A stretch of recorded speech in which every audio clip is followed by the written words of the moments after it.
భద్రాద్రి కొత్తగూడెం జిల్లా చండ్రుగొండ మండలంలో సీఎం రేవంత్ రెడ్డి చేతుల మీదుగా రేపు ఇందిరమ్మ ఇళ్ల ప్రారంభోత్సవం జరగనుంది. అనంతరం దామరచర్ల గ్రామంలో సీఎం రేవంత్ రెడ్డి సభ జరగనుంది. దీనికి సంబంధించి ఏర్పాట్లు జరుగుతున్నాయి. సభకు 1,00,000 మంది రానున్నారు.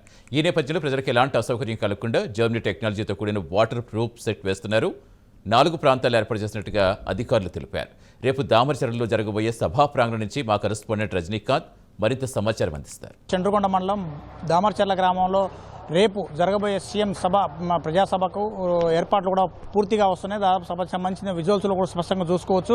ఏర్పాట్లన్నీ చకచక సాగుతున్న పరిస్థితి. రేపు మధ్యాహ్నం తర్వాత మహబూబ్నగర్ పర్యటన తర్వాత నేరుగా చండ్రుగొండ మండలం బెండాలపాడు గ్రామానికి వస్తారు. బెండాలపాడు గ్రామానికి సీఎంతో పాటు మరో 4 మంత్రులు రానున్నారు. హౌసింగ్ శాఖ మంత్రి, దాంతోపాటు వ్యవసాయ శాఖ మంత్రి, డిప్యూటీ సీఎంతో పాటు బట్టి పలువురు మంత్రులు కూడా జిల్లా అధికారులతో పాటు బెండాలపాడు గ్రామంలో 310 ఇళ్లను పైలట్ ప్రాజెక్టుగా గుర్తించి బెండాలపాడు గ్రామంలో 310 ఇళ్లను శాంక్షన్ చేశారు.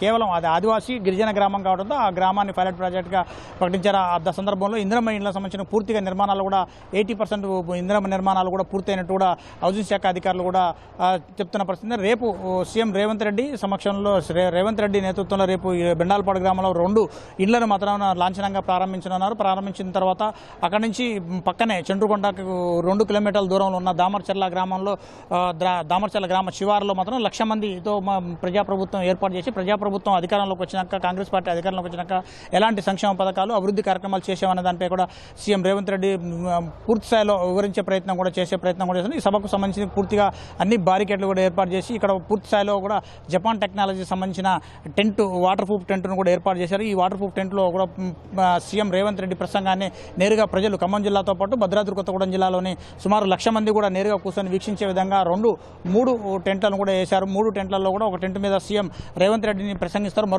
మరొక స్టేజీ పై నుంచి కూడా సాంస్కృతిక కార్యక్రమాలు, జిల్లాలో ఇప్పుడు అభివృద్ధి కార్యక్రమాలు, సంక్షేమ కార్యక్రమాలు ఎలాంటి కాంగ్రెస్ పార్టీ అధికారంలోకి వచ్చినాక 18 నెలల కాలంలో ఎలాంటి అభివృద్ధి కార్యక్రమాలు చేపట్టారు వాటన్నిటి కూడా నేరుగా వివరించే ప్రయత్నం చేశారు. గతంలో ఉన్న ప్రభుత్వం కూడా బీఆర్ఎస్ పార్టీ అధికారంలో 10 సంవత్సరాల్లో జరిగిన అవినీతి అక్రమాలు, తాజాగా కాళేశ్వరం ప్రాజెక్టు విషయంపై కూడా సిబిఐకు అప్పచెప్పిన కేసు విషయంలో కూడా పూర్తిగా దీనిపైన ప్రసంగం కూడా జరగబోయే అవకాశాలు లేకపోతే, దాంతోపాటు ఖమ్మం భద్రాద్రి కొత్తగూడెం జిల్లాలో సీతారామ ప్రాజెక్టు పూర్తి నిర్మాణం పూర్తయి ఇప్పటికే గతంలో కూడా 6 నెలల 7 నెలల క్రితం పూర్తి చేసి దాదాపు 2 నెలల క్రితం కూడా ఇక్కడికి ప్రజలకు తాగునీటు, సాగునీటి కూడా జూలూరుపాడు టెన్నెల్ ద్వారా జూలూరుపాడు నుంచి ఏనుకూరు నుంచి వైరా రిజర్వాయర్ సత్తుపల్లి కెనాల్ ద్వారా కూడా 2వ పంటకు నీళ్ళు ఇచ్చే ప్రయత్నాన్ని స్పష్టంగా చేసినట్టు సీఎం రేవంత్ రెడ్డి ఈ టెన్నెల్ చెప్పే ప్రయత్నం కూడా చేసే ప్రయత్నం లేకపోలేదంటూ మాత్రం జిల్లా అధికారులు, దాంతోపాటు మంత్రులు కూడా చెప్పే పరిస్తున్నారు. ఇప్పటికే దీనికి సంబంధించిన కూడా ఏర్పాట్లు కూడా చకచకా పూర్తవుతున్నాయి. దీనికి సంబంధించి కూడా ఇప్పటికే డాగ్ స్క్వాడ్తో కూడా పూర్తిగా క్షుణ్ణంగా తనిఖీ చేస్తున్నారు. ఇది మొత్తం ఏజెన్సీ ఆదివాసీ గ్రామాల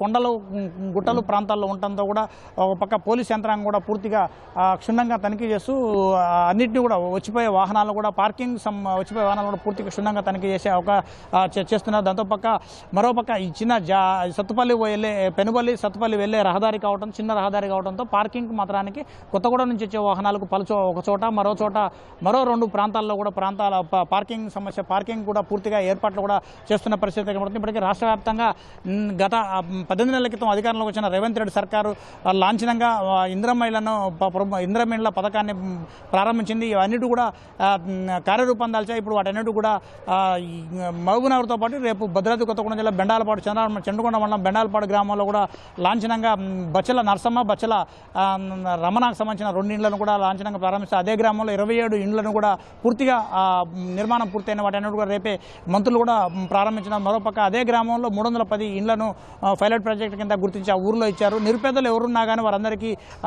కట్టుకోవడానికి 5 లక్షల రూపాయల రుణంతో మాత్రం వాళ్ళందరికీ ఇల్లు కట్టుకోవడానికి మాత్రం ఇందిరమ్మ ఇండ్లు ఇస్తున్నారు. ఇందిరమ్మ ఇండ్లకు కూడా నిర్మాణానికి సంబంధించి పూర్తిగా అటు మెట్లు ఎక్కి డాబా పైకి వెళ్ళే క్రమంలో వాటి అన్నిటి కూడా 3 రంగులు, దానిపైన స్లాబ్ పైన కూడా ఇందిరమ్మ ఫోటోతో పాటు ఇందిరమ్మ ఇల్లు అనే నామకరణంతో మాత్రానికి వాటిని ప్రత్యేకంగా డిజైన్లు కూడా చేసిన పరిస్థితి. రేపు దామరచర్ల గ్రామంలో 1,00,000 మందితో ఇటు అశ్రాపేట నియోజకవర్గం పరిధిలోని చండ్రుగొండ మండలం దామరచర్లలో ఉంటుంది. ఇది కొత్తగూడెం నియోజకవర్గం, ఇటు వైరా నియోజకవర్గం, ఇటు అశ్రాపేట నియోజకవర్గం, సత్తుపల్లి నియోజకవర్గం నుంచి కూడా ప్రజలంతా కాంగ్రెస్ పార్టీ ప్రతినిధులు, దాంతోపాటు ప్రజలంతా కూడా వచ్చి సీఎం రేవంత్ రెడ్డి ఇచ్చే భద్రాద్రి కొత్తగూడెం జిల్లాకు, ఇటు ఖమ్మం జిల్లాకు ఇచ్చే నిధులు, దాంతోపాటుగా వరాల జల్లుపై కూడా ఆసక్తి కూడా వెయిట్ చేస్తున్న పరిస్థితి. కూడా మరోపక్క ఖమ్మం జిల్లాకు, ఉమ్మడి ఖమ్మం జిల్లాకు సంబంధించి యూనివర్సిటీ లేకపోవడం కూడా యూనివర్సిటీపై కూడా కొంచెం ఆశలు కూడా ఉన్నాయి. దాంతోపాటు ఇప్పటికే యూనివర్సిటీ కోసం కొత్తగా ఆశలని దీనిపై సీఎం రేవంత్ రెడ్డి ఏమైనా ప్రకటన చేస్తారంటూ ఖమ్మం జిల్లా ప్రజలు కూడా ఆశగా ఎదురుచూస్తున్న పరిస్థితి. ఇది భద్రాద్రి కొత్తగూడెం జిల్లా దామర్చర్ల తాజా పరిస్థితి. శంకర్తో రజనీకాంత్,